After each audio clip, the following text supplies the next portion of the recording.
नमस्कार दोस्तों, ये हमारा 100 डेज 100 स्ट्रैटेजी का फोर्थ वीडियो है। इस वीडियो में हम डिस्कस करेंगे एक मोस्ट इम्पोर्टेंट और इजी स्ट्रैटेजी के बारे में, जो है 5 ईएमए स्ट्रैटेजी। आप में से बहुत सारे लोग 5 ईएमए स्ट्रैटेजी को पहले से ही जानते होंगे, लेकिन क्या आपने सही से इसको ट्रेड किए हैं, इससे प्रॉफिटेबल हुए हैं? तो किन किन कंडीशंस को ध्यान देने के बाद आप इस स्ट्रैटेजी से प्रॉफिटेबल हो पाएंगे, वो सारी चीजें हम यहाँ पर डिस्कस करेंगे। तो आइए शुरू करते हैं। 5 ईएमए स्ट्रैटेजी क्या है, क्या क्या कंडीशंस है और किस तरह से हम ट्रेड प्लान कर सकते हैं। तो यहाँ पर हम 3 कंडीशंस के ऊपर ध्यान देंगे। पहला क्या है, एक इंडिकेटर हम लगाएंगे। इंडिकेटर इंडिकेटर का नाम क्या है, एक्सपोनेंशियल मूविंग एवरेज, मतलब ईएमए। उसमें हमारा लेंथ क्या रहेगा, 5 रहेगा। उसके बाद ये हम 5 मिनट टाइम फ्रेम में यूज करेंगे। तो टाइम फ्रेम क्या होना चाहिए, 5 मिनट टाइम फ्रेम यूज होना चाहिए। तो 5 मिनट टाइम फ्रेम पर हम इसको यूज करेंगे। उसके बाद मार्केट में शार्प मूव होना चाहिए। शार्प मूव, शार्प मूव किस तरह से, मार्केट अगर ऊपर गया है तो लास्ट 4-5 कैंडल में मार्केट में शार्प मूव होना चाहिए। मार्केट शार्प मूव करते हुए ऊपर जाना चाहिए, मार्केट रुक रुक के नहीं जाना चाहिए। और अगर मार्केट नीचे आ रहा है तो मार्केट शार्प फॉल करना चाहिए। अगर शार्प मूव ऊपर हुआ और नीचे हुआ तो इसके बाद हम 5 ईएमए स्ट्रैटेजी को यूज करेंगे, नहीं तो नहीं करेंगे। उसके बाद फोर्थ कंडीशन ये है कि ये सपोर्ट और रेजिस्टेंस एरिया के पास होना चाहिए। कहां पर होना चाहिए, ये सपोर्ट और रेजिस्टेंस एरिया के पास होना चाहिए। अगर इसका ब्रेकआउट होता है तो भी चलेगा। जैसे मान लीजिए ये मार्केट का सपोर्ट है, क्या है, सपोर्ट है। जब मार्केट ऊपर से नीचे आएगा, मतलब इस मूव कैसा होना चाहिए, ये मूव शार्प मूव होना चाहिए। मार्केट 4-5-6-7 जितने भी कैंडल्स बनाते हुए यहाँ पर आता है, उसी टाइम मार्केट शार्प मूव करना चाहिए। मतलब इस तरह से कैंडल बनाना चाहिए। अगर इस प्रकार का कैंडल बनाते हुए मार्केट नीचे आता है और सपोर्ट एरिया के पास जो 5 ईएमए बनेगा, उस ईएमए के ऊपर एक कैंडल का क्लोज करता है, तो उसके ऊपर हम एंट्री करेंगे और जो भी लो पॉइंट रहेगा उसके नीचे हमारा स्टॉप लॉस रहेगा।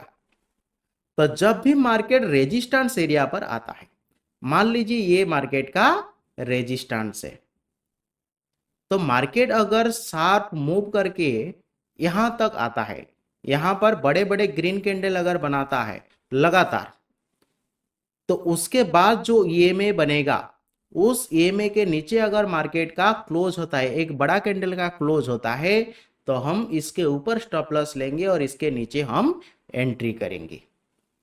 तो इसी हिसाब से मार्केट में सपोर्ट और रेजिस्टेंस एरिया के पास अगर इस तरह का पैटर्न हमें दिखाई देता है, अगर इस तरह का 5 ईएमए के ऊपर मार्केट क्लोज करता है या नीचे क्लोज करता है, तो यहां पर हम एंट्री करेंगे।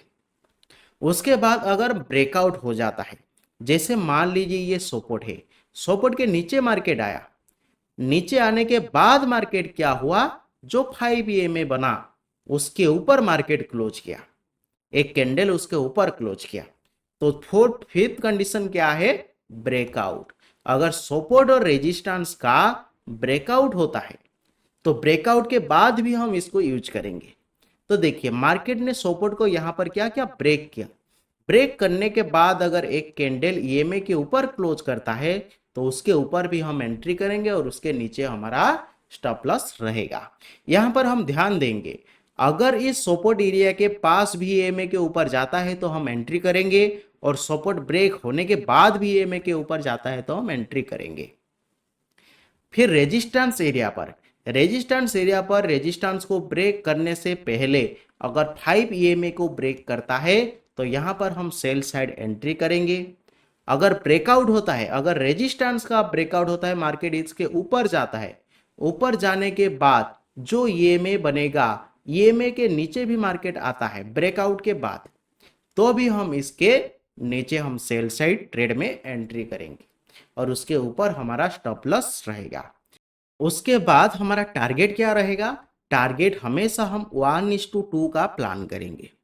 अगर स्टॉप लॉस बहुत ज़्यादा हो रहा होगा, जैसे मान लीजिए अगर ये स्टॉप लॉस, इस कैंडल का मतलब इसके ऊपर जो स्टॉप लॉस होगा, अगर ये स्टॉप लॉस बहुत ज़्यादा हो रहा होगा तो इसका 50% पर हमारा स्टॉप लॉस रखेंगे।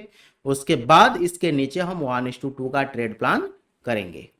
अगर यहाँ पर भी जैसे मान लीजिए, इसको हम फिर से डिस्कस कर लेते हैं।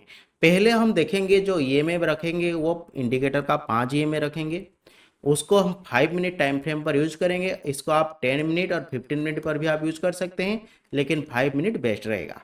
उसके बाद हम कब एंट्री करेंगे? जब मार्केट में पहले शार्प मूव हुआ होगा। शार्प मूव के बाद हम इसमें एंट्री करेंगे।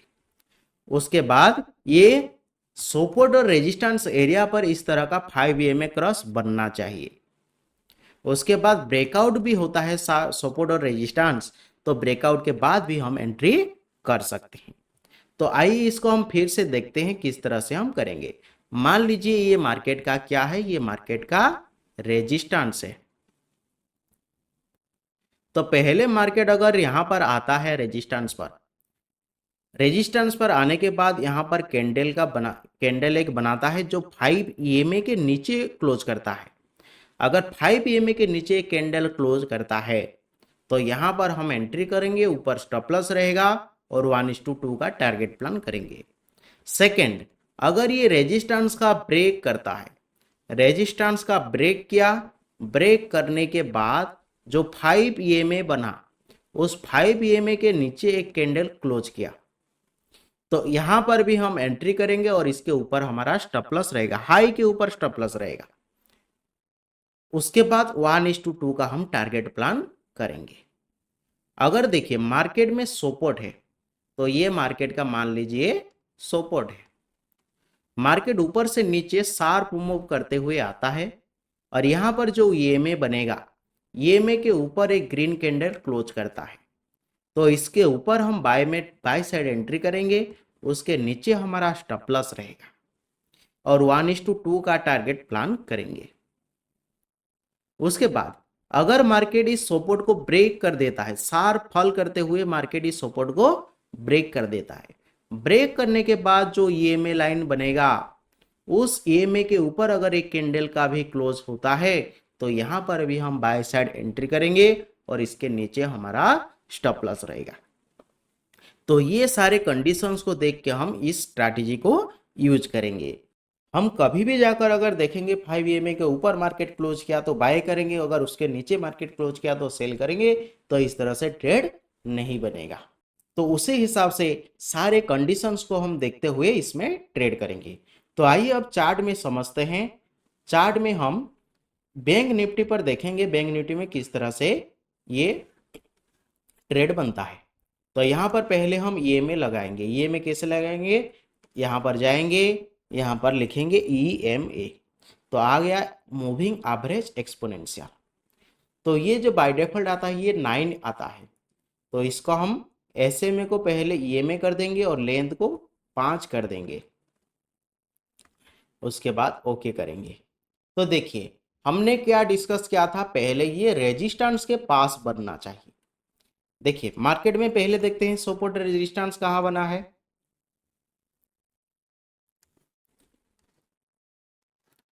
चलिए यहां से शुरू करते हैं।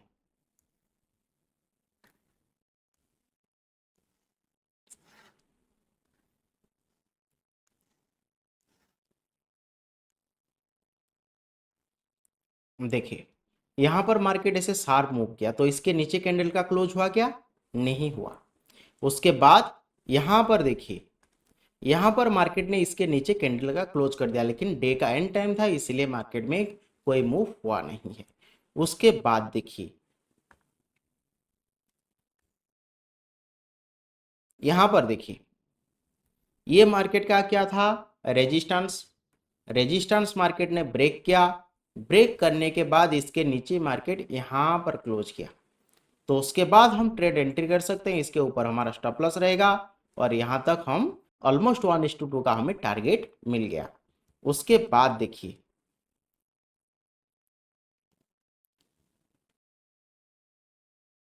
उसके बाद यहां देखिए मार्केट नीचे आया, ऊपर गया, फिर नीचे आया, तो यहां पर मार्केट क्या रेजिस्टेंस बनाया।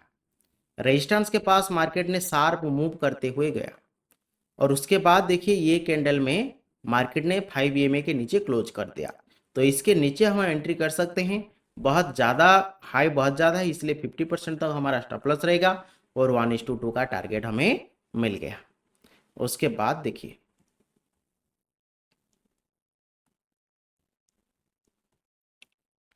यहाँ पर देखिए, यहाँ पर मार्केट ऊपर से नीचे आया तो ये मार्केट का क्या हुआ, सपोर्ट है, क्योंकि इसके ऊपर मार्केट गया। जब मार्केट सेकेंड टाइम इस सपोर्ट के नीचे आया, शार्प मूव करते हुए आया है, तो इसके ऊपर मार्केट यहाँ पर क्लोज किया है। क्लोज करने के बाद यहाँ पर हमारा एंट्री रहेगा, इसके नीचे स्टॉप लॉस। इजीली 1:2 का टारगेट हमें मिल गया है। उसके बाद देखिए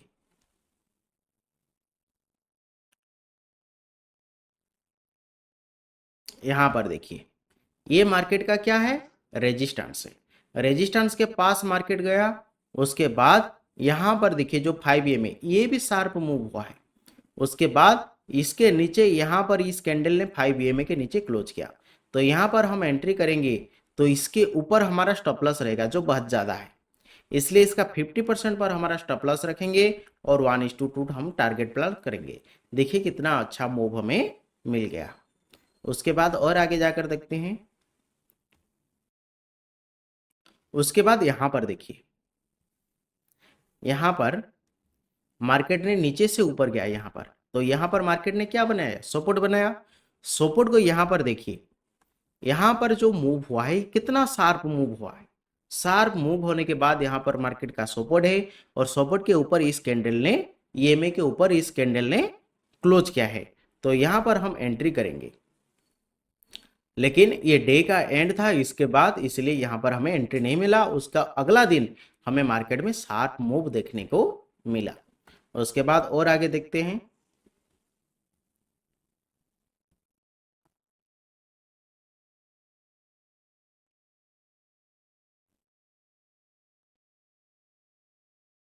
यहाँ पर देखिए मार्केट ऊपर गया, ऊपर से नीचे आया, तो ये मार्केट का क्या हुआ, रेजिस्टेंस। रेजिस्टेंस पर मार्केट गया, शार्प मूव करते हुए गया है। उसके बाद इस कैंडल में ये जो रेड कैंडल्स बना है, ये रेड कैंडल्स को देखिए, ये रेड कैंडल्स ने EMA के नीचे क्लोज किया है, तो इसके नीचे हम एंट्री करेंगे। इसके ऊपर हमारा स्टॉप लॉस रहेगा, या फिर ये स्टॉप लॉस बहुत ज़्यादा है तो 50% पर हमारा स्टॉप लॉस रहेगा और 1:2 हमें टारगेट मिल गया। उसके बाद और देखिए आगे, यहाँ पर देखिए ये मार्केट का सपोर्ट है। सपोर्ट एरिया पर ये जो मूव हुआ है ये इतना शार्प मूव हुआ नहीं है, इसलिए यहाँ पर हम ट्रेड नहीं करेंगे। उसके बाद और आगे देखिए, यहाँ पर देखिए ये मार्केट का रेजिस्टेंस है। रेजिस्टेंस एरिया पर मार्केट गया, यहाँ पर इतना शार्प मूव हुआ नहीं है। इस तरह से शार्प मूव होना है मार्केट में। अगर इस तरह से शार्प मूव होता है तो इसको हम शार्प मूव कंसिडर करेंगे। इस तरह का मूव नहीं होता है तो हम मार्केट में एंट्री नहीं करेंगे। उसके बाद देखिए यहाँ पर भी, यहाँ पर मार्केट का रेजिस्टेंस है। रेजिस्टेंस के पास ये बहुत दूर है, इसलिए हम यहाँ पर एंट्री नहीं कर सकते, लेकिन बहुत अच्छा मार्केट में मूव हुआ है। आप बैक टेस्ट करके देखिए ये स्ट्रेटेजी आपको कैसा लगता है। अगर सही लगता है तो आप इसको यूज कीजिए। अगर ये वीडियो आपको पसंद आया तो लाइक करें, चैनल को सब्सक्राइब करें और अपने दोस्तों के साथ भी ये वीडियो जरूर शेयर करें। अगर आप लाइव मार्केट में भी एनालिसिस सीखना चाहते हैं तो डिस्क्रिप्शन पर व्हाट्सएप और टेलीग्राम चैनल का लिंक है, आप ज्वाइन कर सकते हैं। वहाँ पर डेली आपको सपोर्ट रेजिस्टेंस लेवल दिया जाता है और किस तरह से आप ट्रेड प्लान करेंगे उसका भी आइडिया दिया जाता है। तो इसीलिए आपको मार्केट को सीखने के लिए आसान होगा, इसलिए आप चैनल ज्वाइन कर सकते हैं। तो इस वीडियो को पूरा देखने के लिए धन्यवाद। फिर मिलते हैं और एक न्यू स्ट्रैटेजी वीडियो में। Thank you.